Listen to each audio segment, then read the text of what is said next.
मायावती खामोश होकर अंदर ही अंदर क्या कर रही हैं? लखनऊ में अखिलेश यादव की मीटिंग शुरू हुई। इधर मायावती ने 48 घंटे का धमाकेदार प्लान तैयार कर लिया। इस प्लान के बारे में जानकर योगी आदित्यनाथ भी बहुत खुश हो जाएंगे। मायावती पिछले कुछ दिनों से शांत है। लोगों ने कहा मायावती की राजनीति खत्म हो गई, लेकिन मायावती अंदर ही अंदर एक मिशन पर काम कर रही हैं। इसके बारे में जानकर आप भी हैरान रह जाएंगे। लखनऊ से फोन की घंटी बजती है। कहा जाता है कि बहन जी का संदेश है। बहन जी के संदेश मिलने के बाद पूरे यूपी से कुछ खास लोग लखनऊ पहुंचते हैं और फिर शुरू होता है ऑपरेशन 48 घंटा। विधानसभा चुनाव के दौरान मायावती ने जो गलती की अब फिर से नहीं दोहराना चाहती हैं। 403 विधानसभा सीटों में सिर्फ एक सीट पर जीत हासिल हुई थी। पिछले 3 महीने से मायावती मंथन कर रही थी, लेकिन अब धमाका करने वाली हैं। लोकसभा चुनाव से पहले मायावती के पास एक मौका फिर से आया है, जब हार को जीत में बदलकर खुद को बाजीगर साबित कर सकती हैं। और इस मौके को मायावती बिल्कुल नहीं खोना चाहती। मायावती ने 27 और 28 मई को लखनऊ में एक बैठक बुलाई।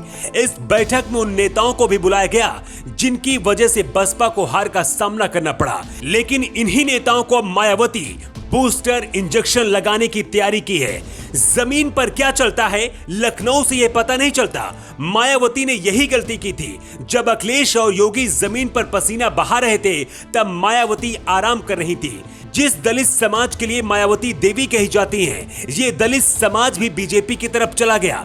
लेकिन मायावती ने बहुत बड़ी तैयारी कर ली है और उसी रणनीति पर मायावती ने काम करना शुरू कर दिया है। लोकसभा चुनाव से पहले उत्तर प्रदेश में निकाय चुनाव होने हैं। जिसकी सरकार होती है उसी का दबदबा निकाय चुनाव में माना जाता है। मायावती का मकसद बीजेपी को नहीं, बल्कि अखिलेश यादव को हराने का प्लान होगा। बैठक के पहले दिन मायावती ने मुख्य जोन प्रभारियों के साथ बैठक की और किस तरह से लोगों को अपना बनाना है इसका मंत्र भी दिया। किस जिले में पार्टी का क्या हाल है, इसके लिए जिलाध्यक्षों के साथ आज बैठक है। जो गलती 3 महीने पहले विधानसभा चुनाव में हुई, बीएसपी अब दूसरी बार ये गलती दोहराना नहीं चाहती है। मायावती उत्तर प्रदेश की 4 बार मुख्यमंत्री रह चुकी हैं। आज जिस तरह से योगी का नाम सुनकर अपराधी कांपते हैं, ऐसा ही खौफ मायावती के जमाने में भी हुआ करता था। लेकिन 2012 के बाद से मायावती लोगों के बीच से गायब होती गई।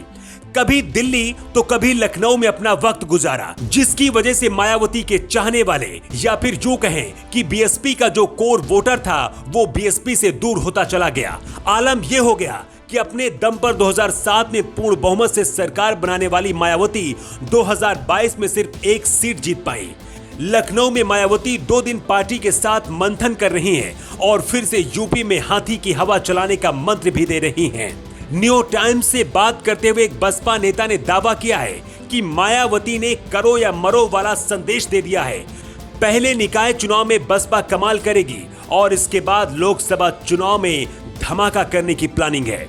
वैसे आपको क्या लगता है, क्या मायावती अपने हाथी को फिर से खड़ा कर पाएंगी? क्या फिर से मायावती का मुख्यमंत्री बनने का सपना कभी पूरा होगा? आप अपना जवाब कमेंट बॉक्स पर देकर बता सकते हैं। न्यू टाइम्स के लिए ब्यूरो रिपोर्ट।